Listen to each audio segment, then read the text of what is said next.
Good morning সবাইকে। সবাই কেমন আছো? আশা করছি ভালো আছো। আর আমরাও কিন্তু বেশ ভালো আছি। আজকে হলো ২৮শে নভেম্বর আর শুক্রবার।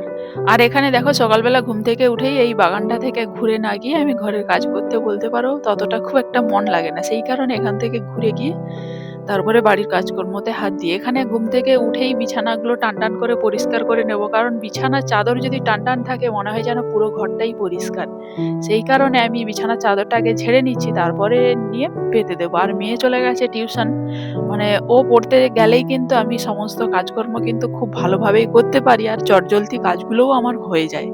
আর এখানে দেখো বিছানার চাদরটা এর মধ্যে পেতে দিলাম। এবার টানটান করে পেতে দিয়েই তারপরে সমস্ত বাকি কাজকর্ম, ঝাঁট দেওয়া, ঘর মোছা, এইভাবেই সারাদিন প্রত্যেকটা বাড়ির বউদের বলতে পারো এইভাবেই চলতেই থাকে সারাদিনের। সেই সকাল ৬টা থেকে রাত ১০টা-১১টা পর্যন্ত এইভাবে চলতে থাকে। সেই মতো প্রত্যেকটা বাড়ির বউরা কিন্তু সংসারের সমস্ত কাজ কিন্তু অনেকটাই ভক্তি শ্রদ্ধা বা দায়িত্ব নিয়েই করে। তেমনি আমারও ঠিক সেরকম ঘর ঝাঁট দিয়ে নিচ্ছি। তারপরে কয়েকটা ঝুল ছিল সেগুলো একটু পরিষ্কার করে নিলাম। আর শীতকাল মানেই তো বিভিন্ন ধরনের, মানে ঘরের ভেতরে ঠান্ডা ঠান্ডা, বাইরে গেলে কিন্তু রৌদ্রুর তাপটা বেশ ভালোই লাগে, কিন্তু গরমকালে উল্টোটা।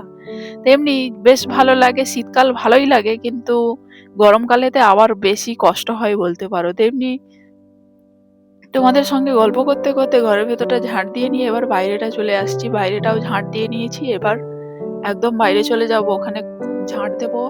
আর কয়েকটা ঘাস আছে সেগুলোকেও পরিষ্কার করে নেব। কারণ করব বলে বলতে পারো কোনোভাবেই করা হয় না রোজ। কারণ এতটা সকালবেলাটা চাপের থাকে, বাচ্চাকে পড়তে দিয়ে আসা, নিয়ে আসা, খাবার বানানো, আবার স্কুলে যাবে, তারপরে তো দুপুরে রান্না বান্না সমস্ত কিছু একা হাতে সব কিছু সামলাতে হয়। সেই কারণে আর এখানে আমাদের বাইরেটাই রোজ সকালে বলতে পারো দুবার করেই ঝাঁট দিতে হয়। কারণ দোকানটা আমাদের বাড়ির সামনেই, আমাদেরই দোকান, তো ওখান থেকে কাগজপত্রগুলো উড়ে আসে। তো সেইগুলো আগে ঝাঁট দিয়ে নিই সকালবেলা ঘুম থেকে উঠেই। তারপরে আবার ঘরটা পুরোটা ঝাঁট দিয়ে তারপরে আবার একবার ঝাঁট দিয়ে দিই। আর এখানটা দেখো, এখানটা টাইম ফুলের কয়েকটা গাছ আছে, কিন্তু ঘাসে কোনোভাবেই যেন উঠতেই পারছে না। সেই কারণে ঘাসগুলোকে এখানে পরিষ্কার করে দিচ্ছি। ঘাসগুলো পরিষ্কার করে নিয়েই তারপরে একটু নিজে ফ্রেশ হয়ে যাব। কারণ সংসারে কাজকর্ম করতে করতে নিজেদের যে একটু পরিষ্কার থাকতে হয় মাঝে মাঝে ভুলেই যাই। কিন্তু তা বললে তো চলে না, কিন্তু নিজেদেরকেও পরিষ্কার রাখতে হবে। কারণ ঘর বাড়ি যখন পরিষ্কার থাকে নিজেকে যেন কেমন লাগে। যখন বিশেষ করে বাইরে বেরোই তখন কিন্তু আমরা বুঝতে পারি যে আমরা সংসার সামলাতে বা ঘর সামলাতে নিজেদেরকে একটু পরিষ্কার থাকতে হবে, সেই জিনিসটা বেশি বোঝা যায়। সেই কারণে আমি কিন্তু এখন বলতে পারো অনেকটাই নিজের স্কিন কেয়ার থেকে সমস্ত কিছুটা করছি, যে কারণে আগের থেকে অনেকটাই বেটার আছি। আর এখানে ফেস ওয়াশ করে নিচ্ছিলাম। ফেস ওয়াশ করে তারপরে ময়েশ্চারাইজার, শীতকাল মানে ময়েশ্চারাইজার তো মাস্ট। তো সেই কারণে আমিও সেইভাবে সমস্ত কিছু করে নিয়েছি। এইবার যেন ফ্রেশ লাগছে নিজেকে। তারপরে শীতকাল মানেই লিপ বাম তো মাস্ট দরকার, সেই কারণে একটু লিপ বামও লাগিয়ে নিলাম। তারপরে এবার বাকি যে কাজকর্মগুলো করাই যাবে, কারণ ঝাড় দেওয়া, ঘর মোছা সমস্ত কিছু কমপ্লিট। সেই কারণে এইবার যে কাজগুলো, তো আর ধুলোর কাজ সেরকম নেই বলতে পারো।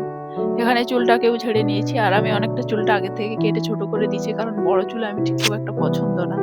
সেই কারণে আর রোজ দিনের তো কাচাকাচি থাকেই, কারণ আমাদের রোজ কাচতে হয়। কারণ এখানটা দেখেই বুঝতে পারছো পুরো কোনো জায়গাটা খালি নেই, মানে এতগুলো জিনিস সেই সকাল থেকে কাঁচা মেলা এইভাবেই চলতে থাকে।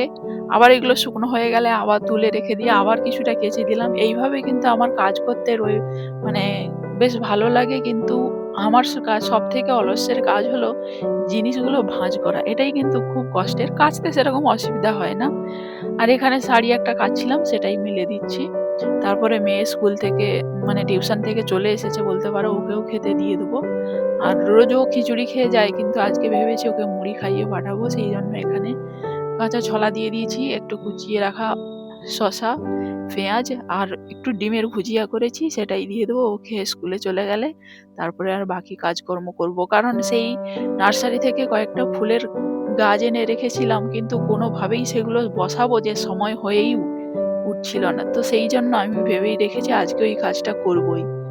কারণ সারাদিনে কি কাজ করব না করব যদি আমরা আগে থেকে টার্গেট করে নিই, কিন্তু সেই কাজ দেখবে ঠিক হয়ে যাবে। কিন্তু করব করব ভেবে থাকলে কিন্তু কোনোভাবেই হয় না। আর এখানে দেখো কাজগুলো আমার বসানো হয়ে গেছে।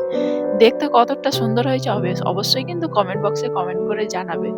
আর আমার চ্যানেলটা ফার্স্ট টাইম দেখলে একটু সাবস্ক্রাইব করে আমার পাশে থেকো, অনুরোধ থাকলো সবাইকে। গাছগুলো দেখো আমার ফাইনালি বসানো হয়ে গেছে। তারপরে স্নান করে এখানে ঠাকুরকে পুজো দিয়ে দিয়েছি। এই হলো আমাদের মা লক্ষ্মীর ফাইনাল লুক। আর দেখতে কেমন সুন্দর হয়েছে কিন্তু জানিও সবাই। এখানে দেখো ঠাকুরকে পুজো দিয়ে নিয়েছি। দেওয়ার পরে এবার চলে যাব রান্নাঘরে। কি রান্না করছি না করছি সেটা অবশ্যই তো দেখাবো। আর কেমন লাগছে বলো কিন্তু। আর এখানে আজকে রান্না করব ফুলকপি আলু দিয়ে রুই মাছের ঝোল। আর এখানে হচ্ছে চালতা চাটনি। আমাদের চালতা চাটনিটা অনেকে সেই বসা বসা পছন্দ করে, আমাদের আবার একটু ঝোল ঝোল এরকম পছন্দ করে। আর করব এঁচড় চিংড়ি। এই যে চিংড়ি মাছ বেছে রাখা হয়েছে। আর এখানে রান্না ফাইনাল কমপ্লিট। যাই হোক, ভিডিওটা এই পর্যন্ত। ফিরবো নতুন এক ভিডিও নিয়ে। ততক্ষণে তোমরা সবাই ভালো থাকবে, সুস্থ থাকবে। সবাইকে থ্যাংক ইউ অ্যান্ড টাটা।